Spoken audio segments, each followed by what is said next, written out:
რეაგირებას ითხოვს. Telecompanija მეცხრე არხი საქართველოს განვითარების კვლევითი ინსტიტუტი, ახალი მემარჯვენეები, ახალგაზრდა იურისტთა ასოციაცია, ამომრჩეველთა ლიგა. ეს მცირე ჩამონათვალია იმ არასამთავრობო და პოლიტიკური ორგანიზაციებისა, რომელთა მხრიდან მკაცრი განცხადებები გაკეთდა. შორინა ხვიჩია შემოგვერთა პირდაპირ ეთერში. შორინა, ვინ რა სახის შეფასებას აკეთებს დაყადაღებულ თებშებთან დაკავშირებით?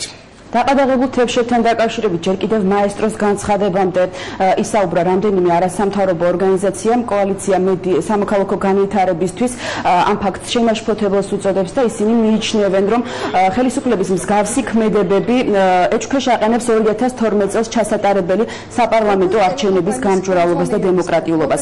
არასამთავრობო ორგანიზაციები მოუწოდებენ საქართველოს პრეზიდენტს, მთავრობას, საქართველოს სახალხო დამცველს, საქართველოში აკრედიტებულ დიპლომატიურ წარმომადგენლობებს და საერთაშორისო კაცრად შეაფასონ აღნიშნული მოქმედება, რათა უმოკლეს დროში უზრუნველყოფილ იქნეს დამოუკიდებელი მედიის თავისუფლება.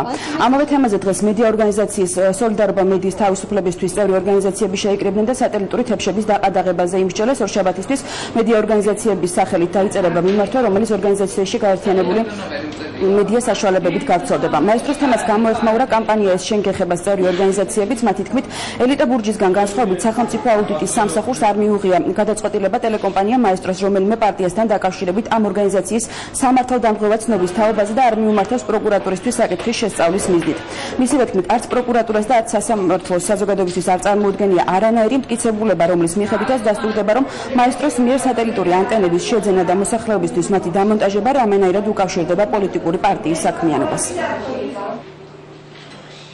Ცალსახაა, რომ იმას შემდეგ, რაც მოახლოვდა საარჩევნო, რაც დაიწყო საარჩევნო წელი და ახლოვდება საარჩევნო პერიოდი, ერთი მიზანი აქვს ხელისუფლებას, რომ რამენაირად ყველა ხერხით იმ ტელევიზიებს, რომლებიც კრიტიკულად არიან განწყობილი, ან სხვა პოზიცია, ან ორივე მხარეს აშუქებენ, არა მხოლოდ დაუშვათ ხელისუფლების მხარეს, რამენაირად შეუქმნა პრობლემები, რომ პირველი, რომ მათი მაუწყებლობა არ იყოს იმ ხარისხის, რა ხარისხითაც უნდა იყოს, მეორე, რომ უბრალოდ არ მოხდეს მათი მხრიდან სატელიტზე გასვლა, მესამე სატელიტზე გასვლა, რომ მოიცან მთელი საქართველო. რაც მაესტროს ირგვლივ ჭიარებს, ეს არის ჩვენი გადმოსახედიდან ყოველად მიუღებელი.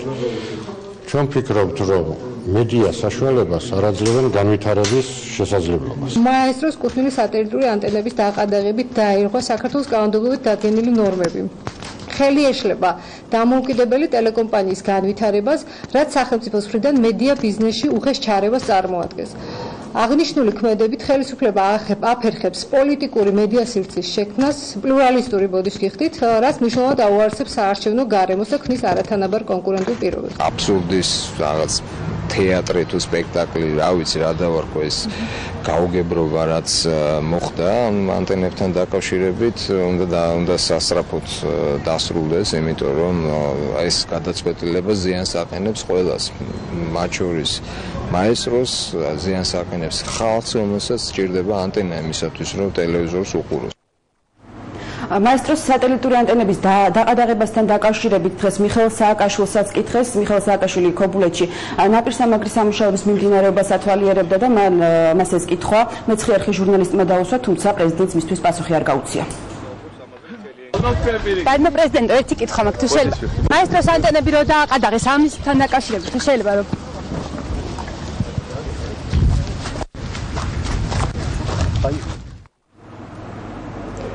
მაესტროსთან დაკავშირებით კითხვა დავსვით უწყებათა შორის კომისიაში. თამარ კინწურაშვილი, რომელიც გახლავთ კომისიის წევრი, ამბობს, რომ გამოძიების დასრულებამდე კომისია ამ თემაზე კომენტარს არ გააკეთებს, თუმცა მანამდე მაინც ამბობს, რომ ამ რჩეულის მოსყიდვა არის კანონდარღვევა და ხელისუფლება ვალდებულია, რომ ის სწრაფად აღკვეთოს. დაყადაღებული პრომო აქციის მეორე დღეს შორინა ხვიჩიამ შეაჯამა. მაესტროს პრომო აქციას, რომელიც მთელი ქვეყნის მასშტაბით იგეგმებოდა პარლამენტის მიმდებარე